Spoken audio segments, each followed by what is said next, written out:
আসসালামু আলাইকুম প্রিয় শিক্ষার্থী বন্ধুরা, আশা করি সবাই ভালো আছো। আমি ব্যষ্টিক অর্থনীতির একটি গুরুত্বপূর্ণ প্রশ্ন নিয়ে তোমাদের সামনে হাজির হয়েছি। চাহিদার স্থিতিস্থাপকতা বা চাহিদার দাম স্থিতিস্থাপকতা ধারণের ব্যাখ্যা করো। আমরা জানি চাহিদার স্থিতিস্থাপকতা এবং চাহিদার দাম স্থিতিস্থাপকতা একই কথা।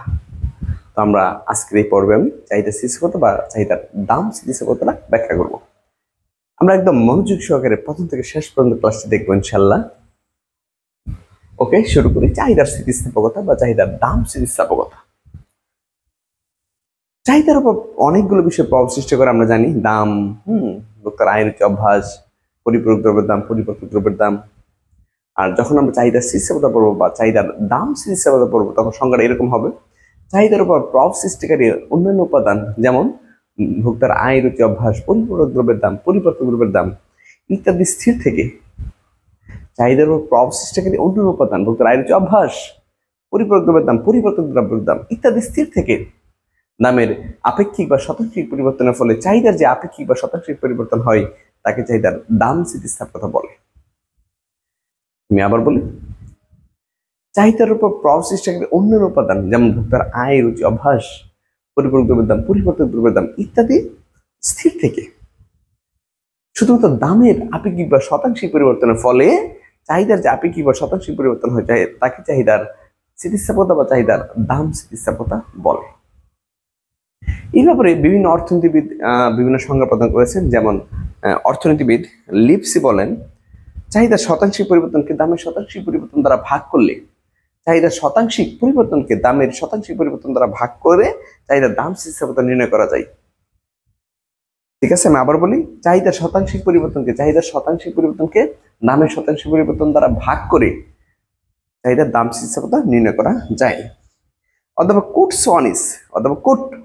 সোয়ানিস বলেন, কোন দ্রব্যের নিজস্ব দাম পরিবর্তনের ফলে চাহিদা সাড়া দেওয়ার মাত্রাকে কোন দ্রব্যের নিজস্ব দাম পরিবর্তনের ফলে চাহিদা সাড়া দেওয়ার মাত্রাকে চাহিদার দাম স্থিতিস্থাপকতা বলে বা শুধু দাম স্থিতিস্থাপকতা বলে।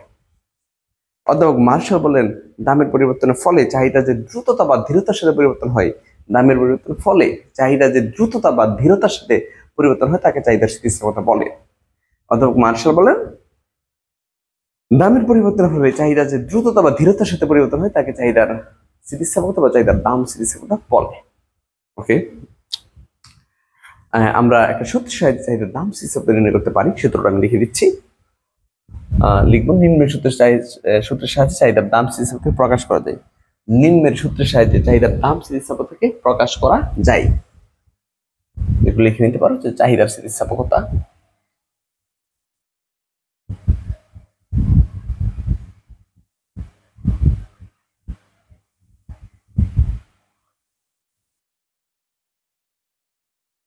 সমান নিচে হবে দামের আপেক্ষিক পরিবর্তন, দামের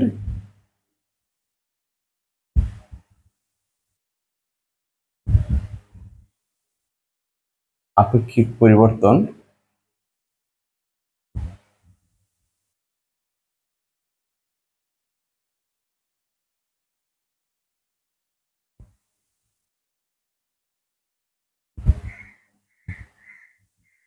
দামের আপেক্ষিক পরিবর্তন আর উপর হচ্ছে চাহিদার আপেক্ষিক পরিবর্তন। এখন এই যে আপেক্ষিক দেখছো শব্দটা, আপেক্ষিক পরিবর্তনের একটা ফর্মুলা আছে। ইকোনমিক্স জগতে সকল আপেক্ষিকের ক্ষেত্রে একই নিয়ম, প্রাথমিক মান দ্বারা পরিবর্তনটাকে ভাগ করা। যেমন দামের আপেক্ষিক পরিবর্তন বলতে আমরা এই বের করবো যে প্রাথমিক দাম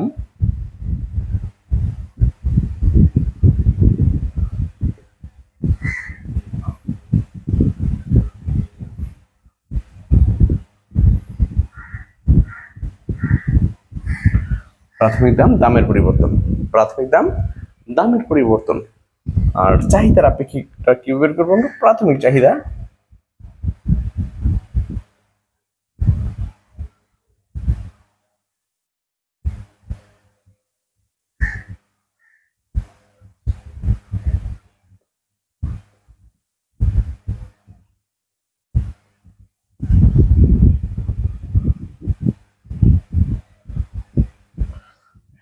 প্রাথমিক দাম দামের পরিবর্তন, প্রাথমিক চাহিদা চাহিদা পরিবর্তন। যে কোনো কিছুর আপেক্ষিক বের করার ফর্মুলা এটা।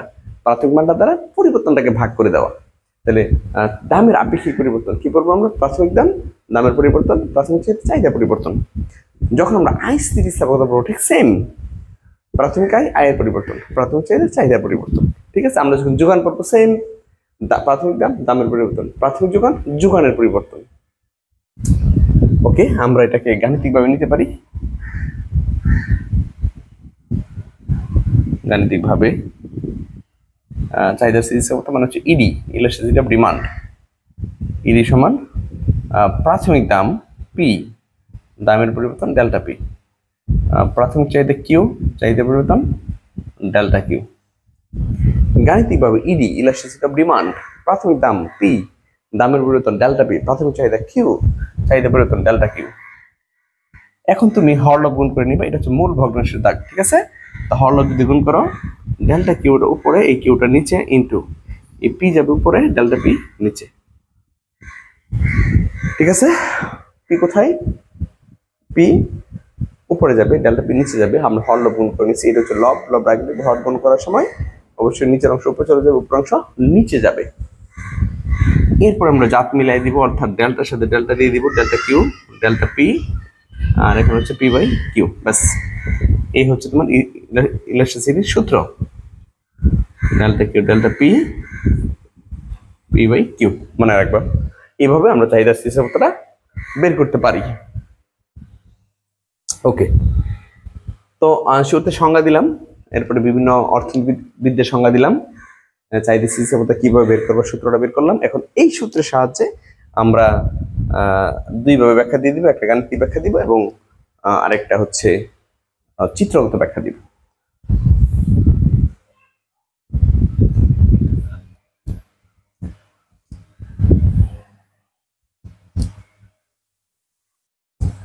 হ্যাঁ, আমরা একটু লিখে নিব যে উদাহরণ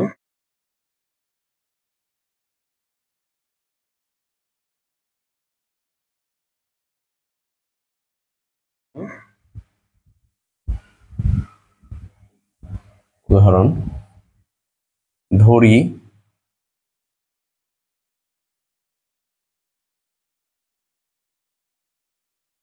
কোন দ্রব্যের দাম, ধরি কোন দ্রব্যের দাম 10 টাকা থেকে হ্রাস পেয়ে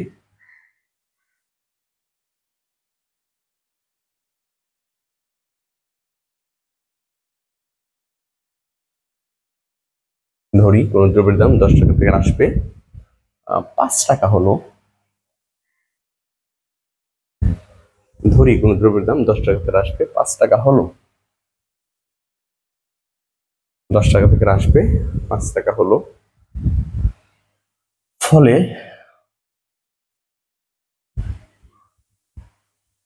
চাহিদার পরিমাণ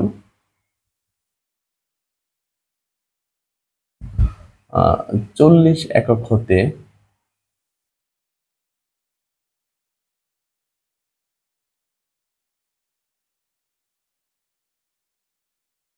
চাহিদা পরিমাণ 40 একক থেকে বৃদ্ধি পেয়ে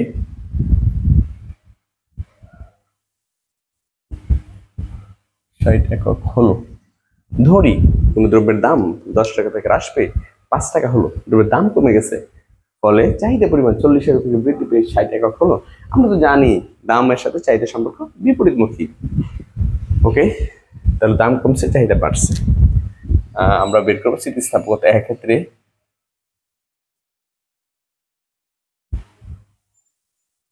চাহিদার স্থিতিস্থাপকতা হবে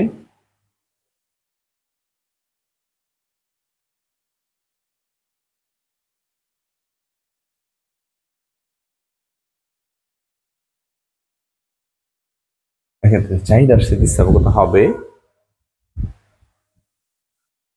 elasticity of demand delta Q delta P, P by Q. আমি সূত্র লিখে নিলাম, আর এখানে হচ্ছে এক্ষেত্রে আমরা একটু লিখে নিই, পি মানে প্রাথমিক দাম, আমরা লিখে নিতে পারি প্রাথমিক দাম। প্রাথমিক দামকে প্রকাশ করবো আমরা পি দ্বারা,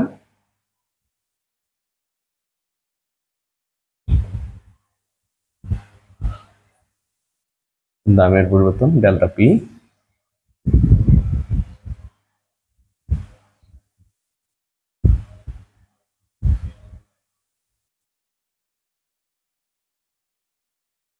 প্রাথমিক চাহিদা কিউ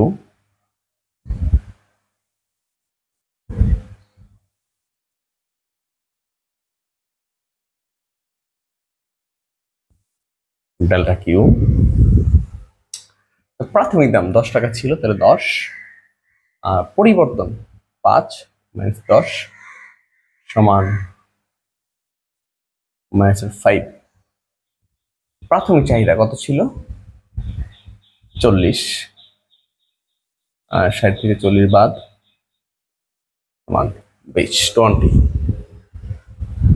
ওকে, তাহলে সমান ডেল্টা কিউ হচ্ছে 20। ঠিক আছে, প্রাথমিক চাহিদা 60 টাকা ছিল, পরিবর্তন হয়ে 40 টাকা ছিল, পরিবর্তন হয়ে 60 টাকা হয়েছে। আর চাহিদা পরিবর্তন, আমরা যে কোনো কিছু পরিবর্তন বের করতে গেলে পরিবর্তিত মানটা আগে চাপ দিব, প্রাথমিক মানটা পরে, পরিবর্তন মান থেকে প্রাথমিক মান বাদ দিয়ে দিব। এই কাজটা করে থাকি আমরা। তাহলে দামের পরিবর্তন বের করতে গেলে প্রাথমিক কত ছিল? 10, পরিবর্তন হয়ে কত হচ্ছে 5, 5 থেকে 10 বাদ দিয়ে দিব। ঠিক একইভাবে চাহিদা পরিবর্তন বের করার সময় প্রাথমিক 40, পরে কত ছিল 60, 60 থেকে 40 বাদ দিয়ে দিব, ব্যাস। 20 আর ডেল্টা পি হচ্ছে -5 ইন্টু পি হচ্ছে 10 আর কি হচ্ছে 40। যদি আমরা কাটি, এটা 2, 5 -1, তাহলে আমরা 1টা মাইনাস অবজ্ঞা করে দিলাম, মাইনাস চিহ্ন অবজ্ঞা করে, অতএব আমরা এলিমেন্ট কত পাইছি? 1 পাইলাম। ঠিক আছে, আমরা চাহিদা স্থিতিশীলতা 1 পেয়েছি। এইভাবে আমরা উদাহরণের সাহায্যে চাহিদা স্থিতিশীলতা ব্যাখ্যা করতে পারি।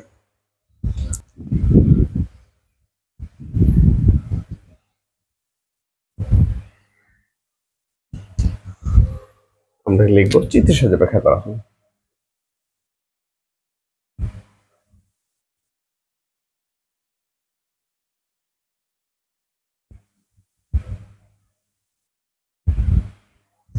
চিত্রের সাহায্যে ব্যাখ্যা করা হলো।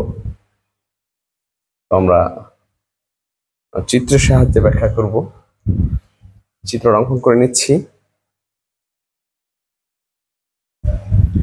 যেহেতু আমরা চাহিদা স্থিতিশীলতা বা চাহিদা দাম স্থিতিশীলতা পড়তেছি, চাহিদা রেখা হবে বাম থেকে ডান দিকে নিম্নগামী,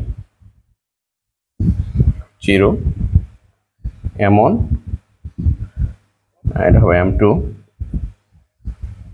এই হচ্ছে P1, P2, D, B, A, B, X, এখানে Y। আমরা লম্বকে লিখে নিব দাম আর ভূমিকে লিখে নেব চাহিদা। খেয়াল করবা, শুরুতে লিখে নিব আমরা চিত্রের ভূমিকে চাহিদা, লম্বকে দাম নির্দেশ করা হলো। চিত্রের ভূমিকে চাহিদা, লম্বকে দাম নির্দেশ করা হলো। ডিডি হলো চাহিদা রেখা, ডিডি হলো চাহিদা রেখা। চিত্রে দেখা যাচ্ছে দাম যখন OP1, চাহিদা পরিমাণ OM1। চিত্রে দেখা যাচ্ছে দাম যখন OP1, চাহিদা পরিমাণ OM1। দাম কমে OP2 হলে চাহিদা পরিমাণ বেড়ে OM2 হয়। কথাটা আমি আবার বলি, চিত্রের ভূমিকে চাহিদা, লম্বকে দাম নির্দেশ করা হলো। চিত্রে দেখা যাচ্ছে দাম যখন OP1, চাহিদা পরিমাণ OM1। দাম যখন OP1, চাহিদার পরিমাণ OM1। দাম কমে OP2 হলে চাহিদা পরিমাণ বেড়ে OM2 হয়। দাম কমে OP2 হলে চাহিদা পরিমাণ বেড়ে OM2 হয়। সুতরাং লেখা যায়, আমরা লিখতে পারি যে সুতরাং লেখা যায়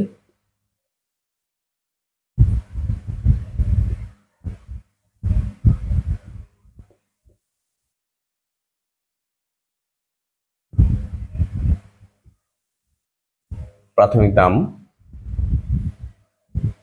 P সমান হচ্ছে OP1।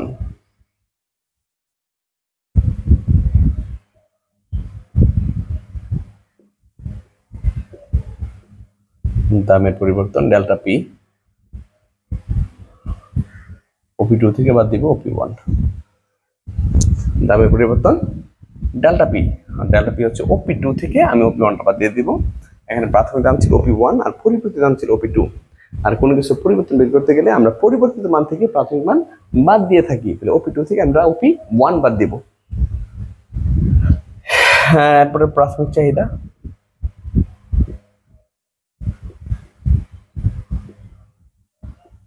কিউ প্রাথমিক চাহিদা হচ্ছে OM1 আর চাহিদা পরিবর্তন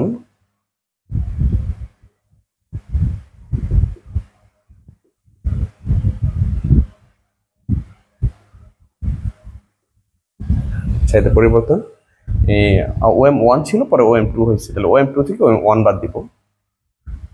আরেকটা বিষয় হচ্ছে এখানে আমরা একটু অ্যান্সারটা যদি লিখে রাখি, OP1 আর হচ্ছে OP2, তাহলে OP2 থেকে OP1টা যদি বাদ যায়, দেখো OP2 থেকে OP1 বাদ গেছে, OP2 থেকে OP1 বাদ যাবে, OP2 থেকে এই অংশটা বাদ যাবে, তো বাদ যাওয়ার অংশটা বড়, তাহলে অ্যান্সার হবে মাইনাসের P1 P2। ঠিক আছে, মাইনাসের P1 P2 আছে তোমার OP2 এইটুকু প্লাসের, আর OP1 এইটুকু মাইনাসের, তো প্লাস থেকে মাইনাসের কতটুকু বেশি, P1 P2 বেশি, এই অংশটা মাইনাসের। আচ্ছা, প্রাথমিক চাহিদা OM1, চাহিদা পরিবর্তন OM2, আর এখন পরিবর্তন বের করতে গেলে OM2 থেকে আমি বাদ দিব OM1, আর OM2 থেকে যদি OM1 বাদ, এইটুকু আমার আছে প্লাসের আর এইটুকু হচ্ছে মাইনাসের, তো প্লাসের অংশ থেকে মাইনাসের অংশ চলে গেলে থাকে M1 M2, এটা প্লাসের। এখন আমি সূত্র মান বসাই দিব, অতএব ED সমান delta Q delta P into P by Q, delta Q M1 M2 delta P মাইনাসের P1 P2, পি কতটুকু OP1, কিউ কতটুকু OM1। তো এখানে একটা মাইনাস চিহ্ন আসছে, মাইনাসটা আমার আসলে দাম হিসাবে তো মাইনাসে চলে আসে, এটুকু অ্যান্সার। আমরা এখানে অর্থাৎ ঋণাত্মক লিখে নিতে পারি বা ঋণাত্মক চিহ্ন অবজ্ঞা করতে পারি, অর্থাৎ ঋণাত্মক।